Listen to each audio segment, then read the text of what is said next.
All right, good afternoon, everyone. Welcome back to another episode of GSD with Tanwa. This is part one, day 8. Today we're gonna talk about listening skills. But before we move on, let's say hi to all of my 5 listeners who happen to be online right now. We didn't meet last week, so some of you emailed me, asked whether that is day 8. Well, today is day 8, right? We skipped last week.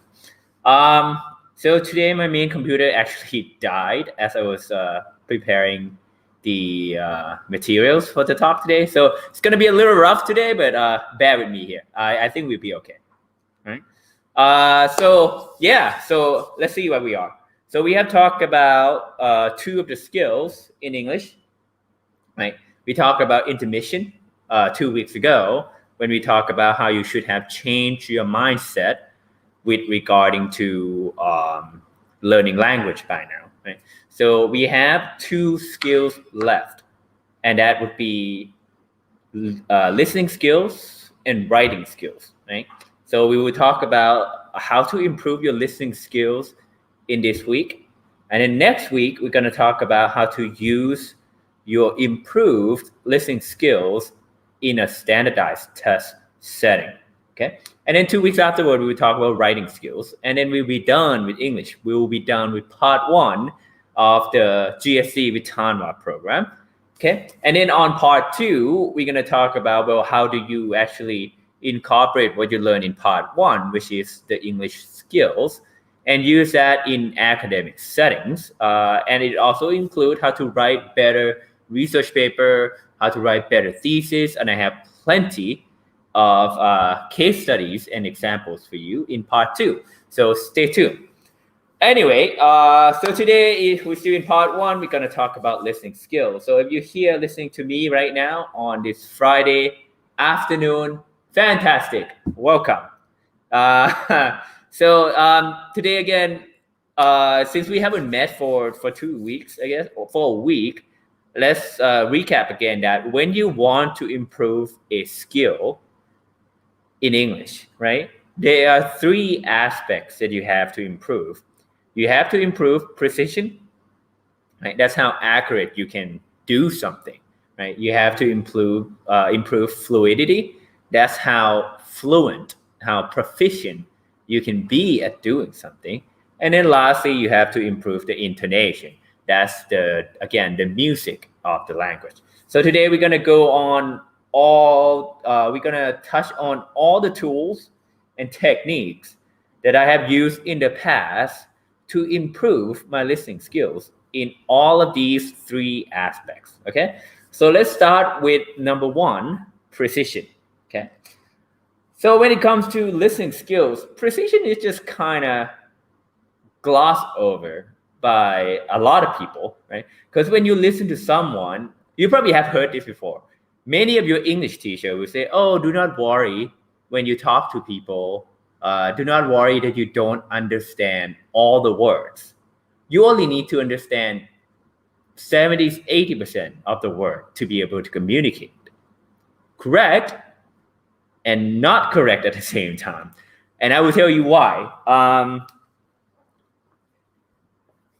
If you understand only 70 or 80% at the time when you have a communication with someone in English, you might get the message, but you don't get the details, okay? And that should be pretty obvious. Like if I talk to you and you only understand 80% of what I'm talking about, then you will miss the 20% of the details. And sometimes, especially in academic settings, the 20% that you're missing might be a really important thing, okay? It might be the little insight that separates a good student from the best student, right? That's 20% that your friends know, but you don't. That will make a lot of difference, okay? So when you hear someone say, oh, you only need to understand 70%, 80% of a communication, of a conversation, tell them yes and no, right? You need the precision. You need to be able to understand 100% if you want to operate at full capacity. Okay? The hard part is this then. If your English listening skill is not so good, how can you work your way up to 100%? Okay, so let me tell you what I did when I was practicing listening skills. Right, obviously, listening skills is one of the easiest skills to practice, especially with the invention of the internet. Because right now you have so much materials online that you can practice listening skills on. Not only that, you have so many tools that I didn't have when I was like probably your age, right? When I was in a graduate school. So let me show you some of the tools that I am currently using in learning my third language, which is Spanish, right? And these are the tools that I wish I had back when I was younger. All right, let me get to the screen over here. Give me a second.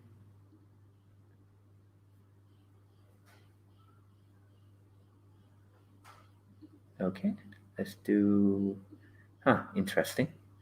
So like I said, I am not currently on my desktop and I'm on my laptop, which means everything is just kind of inefficient, right? But we work this out.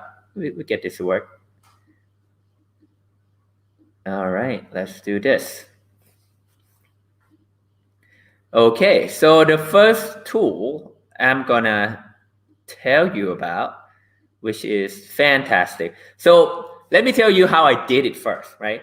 Back in the day, when I wanted to improve my listening skills, the quickest way, obviously, is to make friends, right? Go make foreign friends. Go make English-speaking friends, right?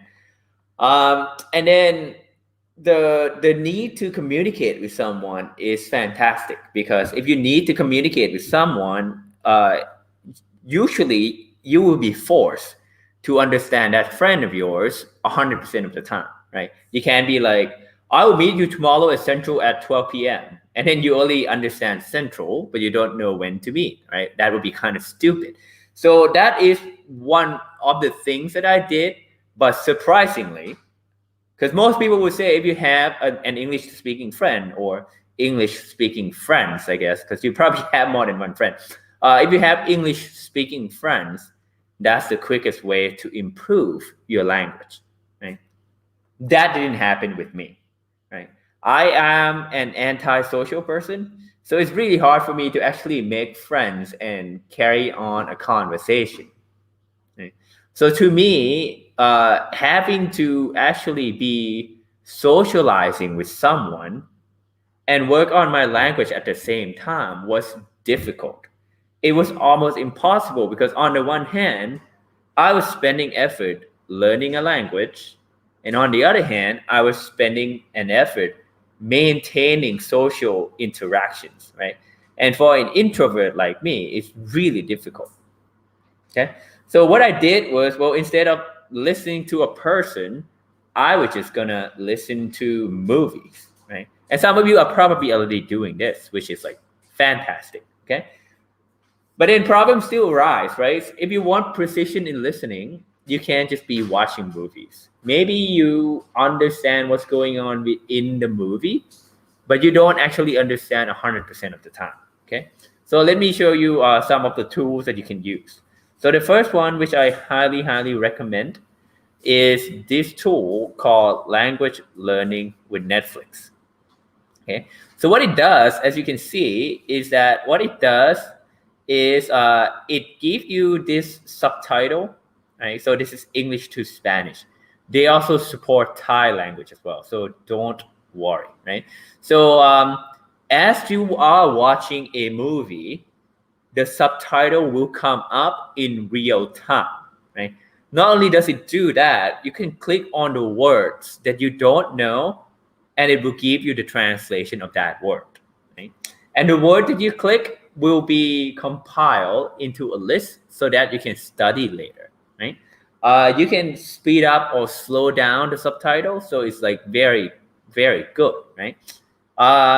So that's one of the things that you can do. Another recommendation that I can tell you is this: when you are working on precision, right, you want to understand something by listening 100% of the time. Right? You do not, let me tell you again, you do not want to watch a new movie, right? You don't actually want to watch a movie that you want to enjoy, right? So if you have a movie, I don't know, like what movie is big right now? What movie is big right now? I don't know. Nobody helps me over here. Let's say you want to watch the latest Harry Potter. I don't know if people still do that. Let's say you want to watch Harry Potter, a Harry Potter movie, right? And you love Harry Potter, right? So you challenge yourself by saying, "Hey, I'm gonna watch it all in English, without subtitle," right? That is great. But then guess what? Since your listening skills might not be as good, you will not enjoy the movie. So what's gonna happen? You're just gonna turn off the subtitle or like turn on the subtitle and then change it to Thai or whatever, just so you can enjoy the movie, right? So that's the biggest mistake that I have seen from people who try to learn English from movie, right? Do not watch a movie that you want to enjoy, right? If you want to enjoy a movie, right? Watch it in Thai, watch it with English subtitle on, whatever. But if you want to improve your listening skill, do not do that because you don't want to be learning a language and enjoying a movie at the same time. It's like you don't want to practice your English and making friends at the same time, right? You want to make it easy on you, right? So what I did was I watched a movie that I already knew what was going to happen. So basically, I was watching a movie that I have seen before. Right? So for example, Shawshank Redemption. Right? Everyone should watch Shawshank Redemption. Right? I have seen Shawshank Redemption so many times. I know exactly what's going to happen in the next scene. But when I wanted to improve my listening skill, I would watch Shawshank Redemption without subtitle on and try to get all the words that the characters are saying. Right? And since I already know what's going on, I already know that I was going to enjoy the movie. The entire process is just about learning language instead of trying to learn a language and enjoying a movie at the same time. Right? So that's one of the things that I did. Obviously, with this tool, language learning with Netflix is even easier because you can just slow down anytime you want on the phrasing on the saying that you might not be used to, right? Another thing that I did is if you want more challenge, let's say you don't want to repeatedly watch a movie, right? The other thing that you can do is, hold on, let me turn off the sound over here. There you go. All right. So another thing that you can do is that you don't want to, let's say if watching a movie is too hard for you, you want to do what a child does when he or she learns a new language, right? So as I said, I have been learning Spanish. So my level of Spanish is probably about like middle school or high school, right? So it's really bad, basically. So what am I doing now is basically what I was doing when I was trying to learn English. So since watching a movie is still too difficult for me, what I'm doing instead is I watch cartoon. I watch cartoon in a language that I want to learn, right? Since cartoons are aiming at younger audience, the language that they use is typically easier, right? So if you look at my Netflix basically playlist, you can see that most of it is like cartoon. Like I watched this cartoon, right? I watch so this is like Dota Sangre de Dragon, so that's like dragon's blood, and you can see from my list that I have been just watching a bunch of cartoons. Not because I like cartoons. I think it's like not even that enjoyable. But since the language is so much easier to understand, right? Watching a cartoon is the best way to practice your language. Like this one, Carmen San Diego. Like I watch it a lot. I watch it in Spanish, just so I can practice my my language, right? So that's another thing that you can do when you want to practice precision, right? Go on to a movie that you already know what's gonna happen, or watch a cartoon. Watch simpler thing, and try to understand 100% of the time. Okay. So that's precision. Okay. For those of you without Netflix, I'm sorry, I'm not leaving you out because I have this tool for you, right? It's called language learning with YouTube. What it is basically the same tool by the same company, and the tool is free, right? So fantastic. You have absolutely no excuse not to use it, right? The tool is free and you can use it on any YouTube video with subtitle. Right? I hope all of you know how to turn on the subtitle on YouTube, but if you don't, I will show you in a little bit, okay? So if you don't have Netflix, this is another option, right? Turn on YouTube, install this plugin from Chrome, right? Just go Google it up. It's called Language Learning with YouTube, right? Once you have installed it, you have this little icon down here that you can turn on, right? I hope you can see. It's like here next to the timestamp, and you can turn it on or turn it off, right? And it will give you more tool to play around with your YouTube video, okay? Let me switch the mic over here, all right? Okay, so that's the things that I did to improve my precision. So again, watch movie that you have already seen, watch a cartoon, watch simpler material, okay? So that's precision. As far as fluidity goes, right? So fluidity, again, is the ability to perform a skill in a natural pace, right? For example, when you speak, you want to speak at a natural pace. You don't want to be thinking about speaking because that is not natural, right? So when you're listening, it's the same thing, right? It is okay when you want to improve your precision to go to a movie, to go to a cartoon and reduce the speed, right? So that people speak slower so you can catch all the words. But eventually you have to stress yourself, right? You have to stress yourself by trying to listen to things at a natural speed. Right? If you are a runner, right? I am a runner, right? If you are a runner, you know that when you train, you can't just train by running slowly all the time, right? Eventually, you have to train your system by also running fast, what they call the race pace, right? So whatever the pace that you will be running in a race, you want to be running at that pace while you're training at some point, right? So not just the slow training, but also the quick training as well. It's the same thing with a listening skill. You can't just slow everything down and try to understand everything all the time. Sometimes you have to understand things at a natural pace, like I'm speaking to you, okay? Because if you don't do that, it is very, very annoying when you are socializing with an English-speaking friend. Because this is what's gonna happen. Your friend's gonna be like, "Hi, John, it's a very wonderful day today. Would you like to have lunch together?" And then you would go, "Can you speak slower?" And then your friend would be like, "Okay, hi, John, it is a wonderful day. Would you like to have lunch together?" Right? And it depends on how nice of a person that your friend is. But I can tell you right now, from a native speaker point of view, having to slow down all the time will make that person not wanting to talk to you. Okay, it's just a fact of life, I guess, right? So fluidity is where your 70% or 80% rules come in, right? In a conversation, you only need to catch certain words to understand what the other person is talking about.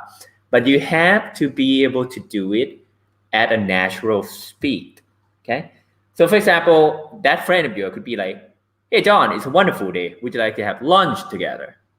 Right? So what you heard should be like, "Hey, John, wonderful day. Lunch together." That's all you need to know, right? That's not even 70%. That's like 40%, right? Let me say that again at a natural pace. Like, okay, "Hey, John, it's a wonderful day. Would you like to have lunch together?" right? So you need just like John, wonderful day, lunch together. Boom, done. But you need to be able to do that at a natural pace, right? So most of you will usually think, and this was the mistake that I made as well, right? If I can't understand all the words at the slower pace, how could I understand things at a natural pace, right? This is absolutely crap, right? This is absolutely wrong because the amount of content that you need to understand is different. At the slower pace, you should understand 100% of the time. At the fast pace, you don't.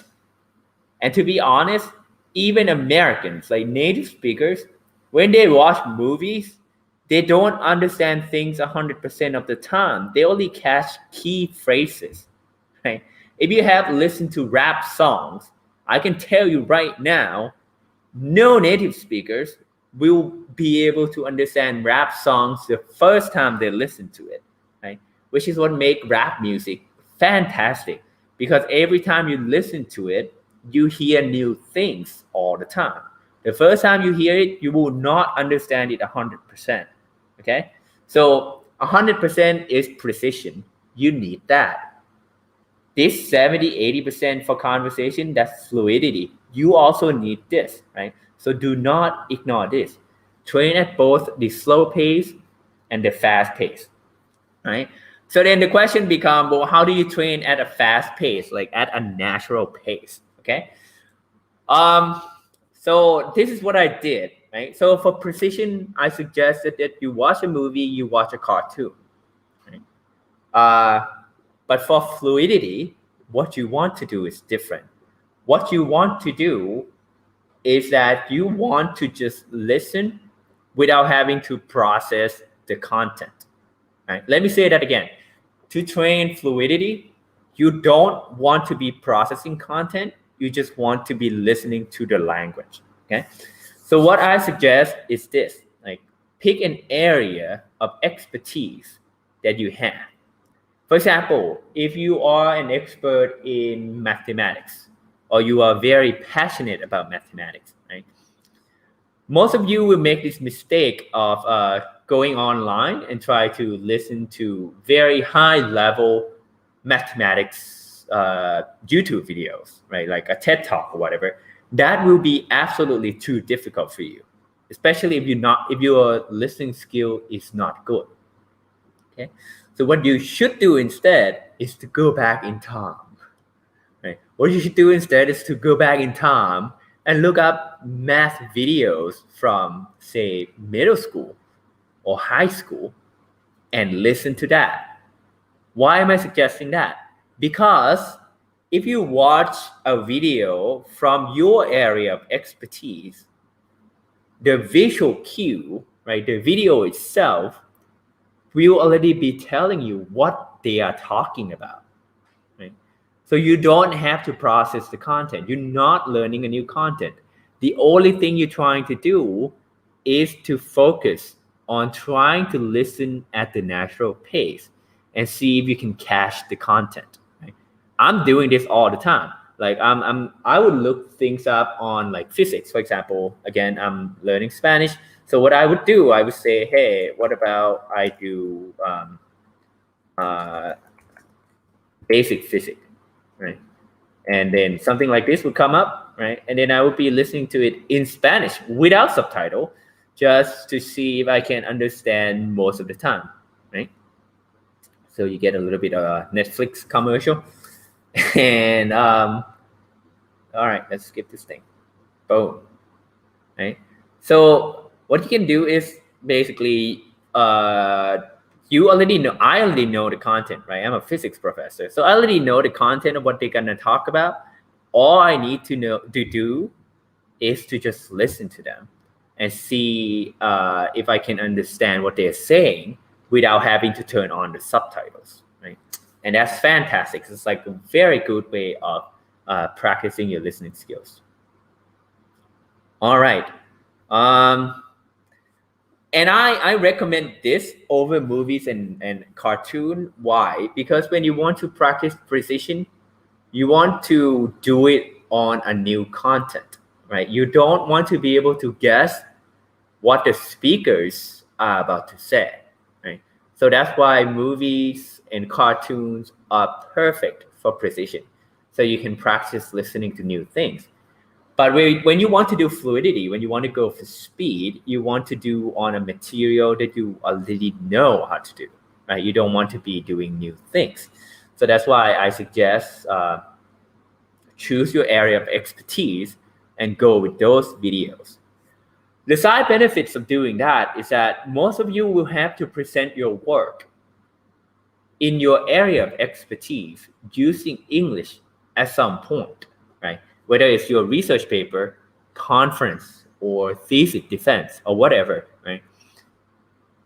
Having listened to these videos in your area of expertise at natural speed will get you used to how to express certain ideas in your area of expertise, right? Whether it's like linguistic, history, mathematics, physics, or whatever, you will know how to say a certain phrase in a native way, right? In a way that is correct, basically. So it has the added side benefit of helping you excel in your academic career as well, right?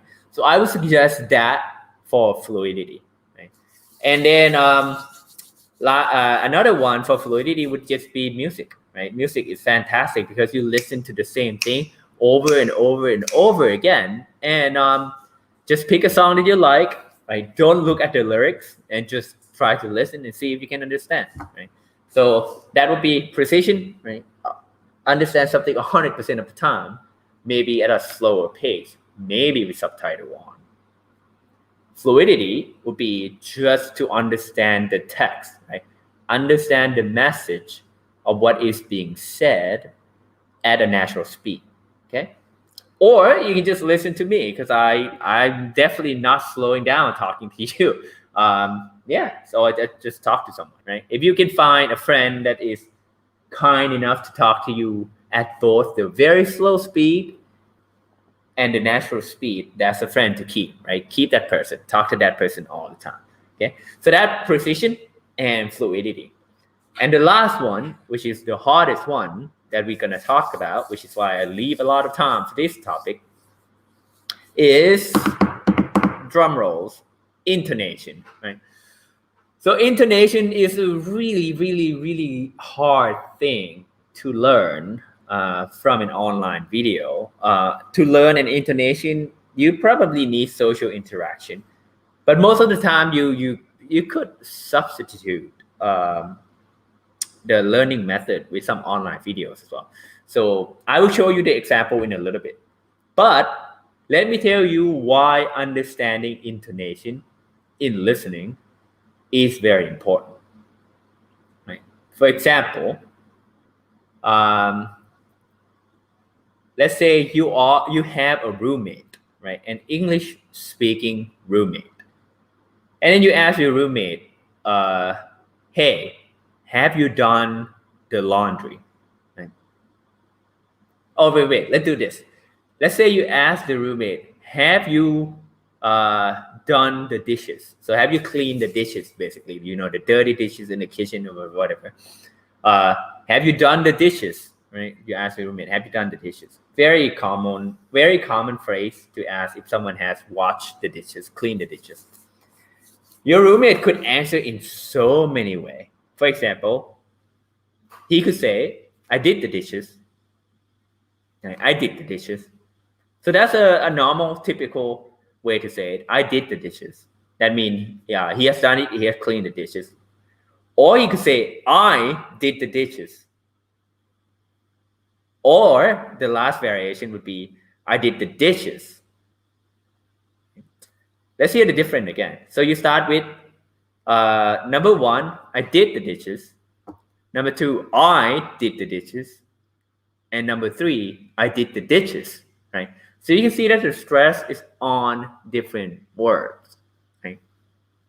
Unlike many Asian languages, the emotion in English is conveyed by the stress, right?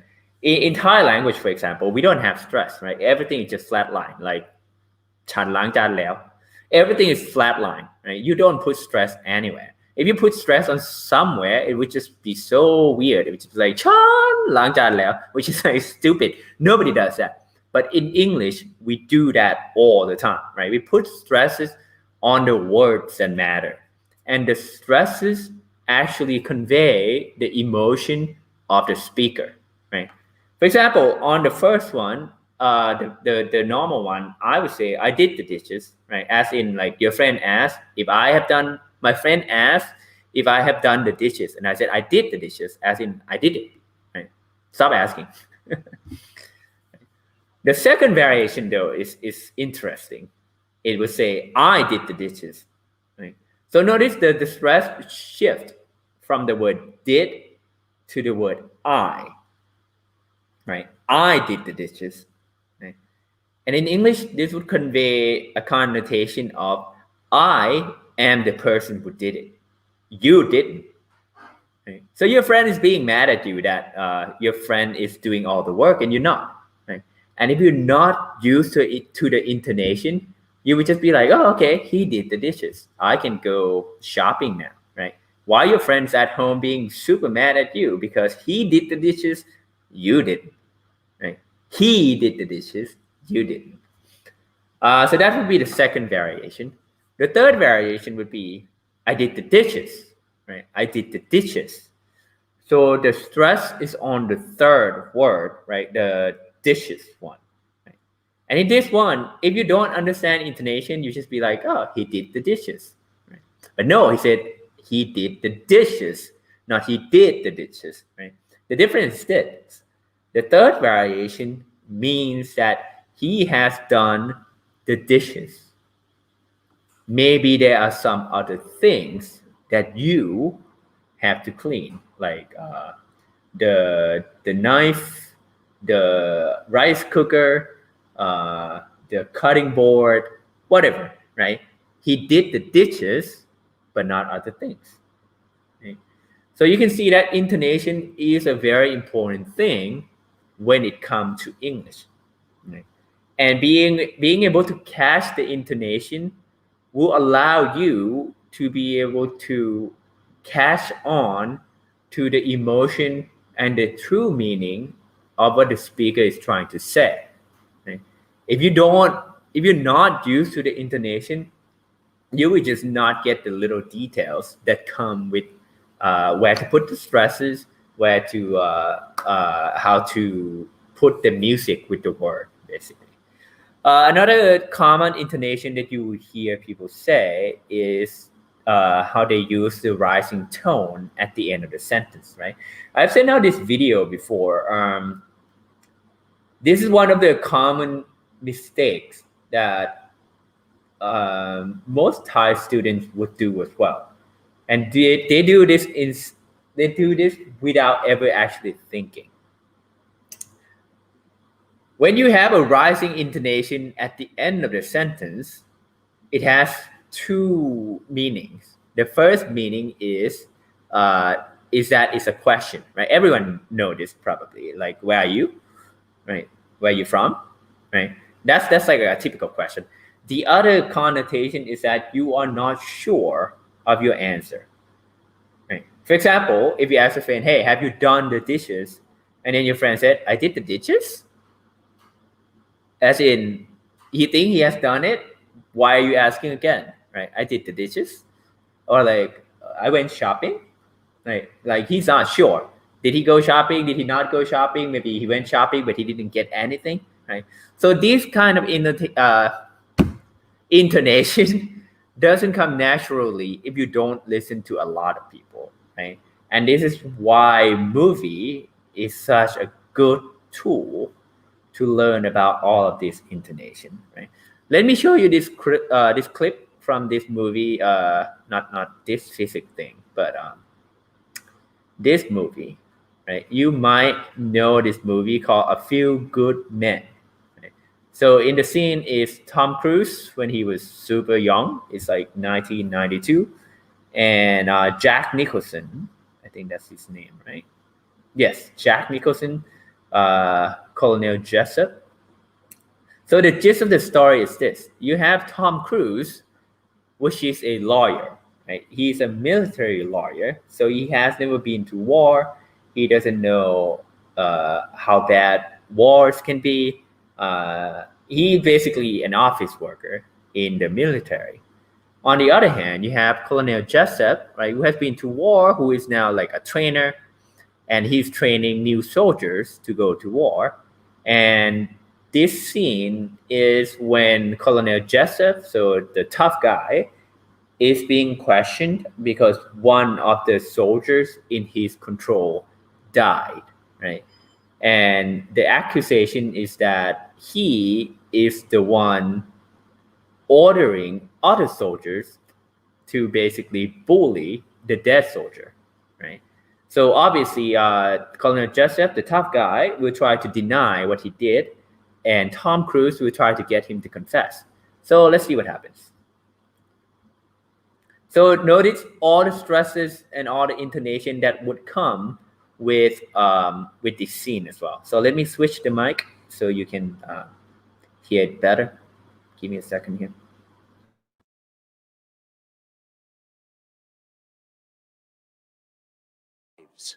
You don't want the truth because deep down in places you don't talk about at parties, you want me on that wall. You need me on that wall.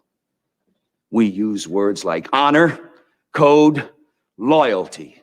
We use these words as the backbone of a life spent defending something. You use them as a punchline. I have neither the time nor the inclination to explain myself to a man who rises and sleeps under the blanket of the very freedom that I provide and then questions the manner in which I provide it. I would rather you just said thank you and went on your way. Otherwise, I suggest you pick up a weapon and stand a post. Either way, I don't give a damn what you think you are entitled to. Did you order the code red?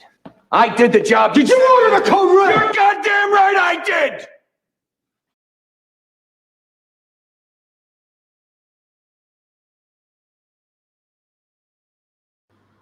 All right, so that was intense.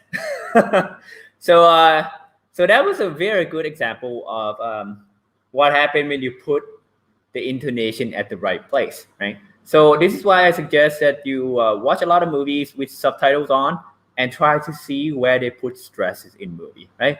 Don't just watch a movie passively. Don't just watch a cartoon passively.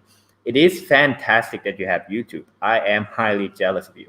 I didn't have these many tools when I was learning language, but right now it's fantastic, right? So let me give you some example.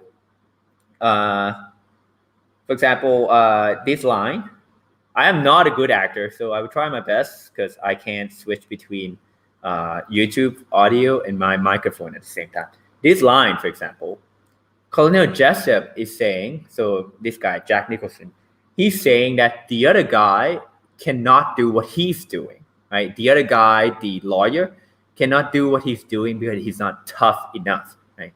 So he stressed that idea by saying, you want me on that wall. You need me on that wall, okay? So notice the stress here, the intonation is on the word want and need. You could have said this, like he could have said this in a different manner. He could have said, you want me on that wall. You need me on that wall, right? So the stress would be on the word me, but he didn't do that. He chose the word want and need because to him, so the argument here is this. Jack Nicholson is saying the lawyer is not doing anything. He is the one defending the freedom and the security of the country. And it's not just him, it's a guy like him that is defending the freedom and the security of the country, right? So notice how he put the stress on the word want and need, because the lawyer want and need someone, right? It doesn't have to be him, just a guy like him, right? He could have said this in a totally different manner. He could have said, you want me on that wall. You need me on that wall, right?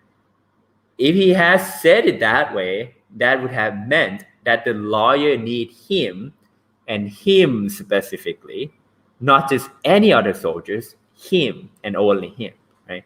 So this is why like great acting is so wonderful, because just putting the stress on a different word will give you an idea of what the character is talking about, right? So this is why learning intonation from movie, which has a lot of emotion baked into it, is fantastic.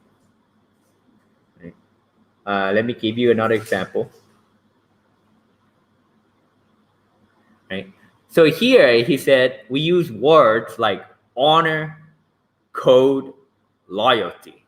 Right? And it is the right way to say it, because you're making a list, right? If you don't know good intonation, you would have said this line like, we use words like honor, code, loyalty. Right? But he actually pauses, right? He said we use words like honor, code, loyalty. Right? The pauses tells the audience or the listener that this is a list. It's not just a string of words, right? So the way native speakers process the pause in the sentence is different. Okay? All right, let's keep going. This one is also a very, very good line. He said, I have neither the time nor the inclination to explain myself, right? I have neither the time nor the inclination to explain myself. Right? This is a very common construct in a language. You are basically using the either or structure or the neither nor structure, right? And when you do that, you want to stress the word that you put in the construct, right? For example, I could say, let's say my friend asked me, hey, where do you want to eat? And I could say, hey, I could either eat McDonald's or We Cafe. Right? I could either eat at McDonald's or We Cafe. Right? And you can see that the intonation is stressed on the two choices between the either and the or. That's exactly what he did here. I have neither the time nor the inclination to explain myself, right? Because he's stressing that he had neither of them. Right? And this sort of thing is very wonderful. This sort of thing is the this way of learning and intonation comes more naturally when you do it from a movie. Why? Because in a movie, when there's an emotion to convey, let's say from a scale of like 1 to 10, 1 being like, I don't really care. Right? One is just like, I don't really care about this test. To 10 being like, oh my God, if I fail this test, the world will end. Right? So that's like intense emotion on the scale of 10. Movie will be on here, right? Every line in the movie is so emotionally packed to the scale of like 9 to 10. So anytime an actor or an actress delivers a line, that line is always packed full of emotion, right? So it is better to learn an intonation which convey the emotion of the speaker from a movie. Because when you learn it from a real person, even though he might be super angry at you, but unless like he's like me who can dial it up to 10 with anger, usually people will regulate themselves down. Like he might like be super angry at you inside, but on the outside, he's only number 5 out of like the emotion scale, right? So that's why learning an intonation of an emotion from a movie is much better, because you always get like the most intense version. And if you don't need that, it's easier to scale down, right? But if you have never seen the intense version, you will not be able to scale up, right? So learn it from a movie, and then when you talk to a real person, you can scale up or down as much as you want. Yeah, so that's intonation. And besides movie, the only way you could learn intonation better from listening is to have an English speaking friend, right? So at the end of the day, there's no substitution for actually practicing it with a real person, right? But up until then, I hear you. Up until you can get up to the point that you can listen to a native speaker without any problems, it's scary as fuck to do that, right? It's super scary to talk to a native speaker. What if I don't understand what he or she is saying? What if he or she get annoyed that I can't listen to him or her well? Well, this is what you do before you get to the native speaker level, right? Movie, cartoon for precision at slower speed, videos that you already know the content from your area of expertise at natural speed, and then watch a lot of movies with subtitle just to catch the emotion of the speaker, right? See how people say things when they are angry, see how people say things when they are worried, see how people say things when they are scared, right? And if you do all that, you get the precision, the fluidity, and the intonation of your listening skill. Boom. 3 aspects of the listening skills, right? Uh, anyone has any question? So again, we're gonna put this all together and try to see how we can use this fact that a person needs to be good at precision, fluidity, and intonation during our session next week when we talk about how to apply all of this in a standardized test. Some of you have requested IELTS, right? Because I've been doing a lot of TOEIC and TOEFL. So we'll be doing a little bit of IELTS listening test as well next week, just on the listening part. And then we'll be moving on to the writing part for the last 2 weeks of the program. And then we'll be done, right? So to Lawatana, say some people speak very fast and I do not understand what he said, right? That's a very common problem. And I had the same problem. Well, I guess I'm a fast speaker now, so I'd probably be perpetrating the problem.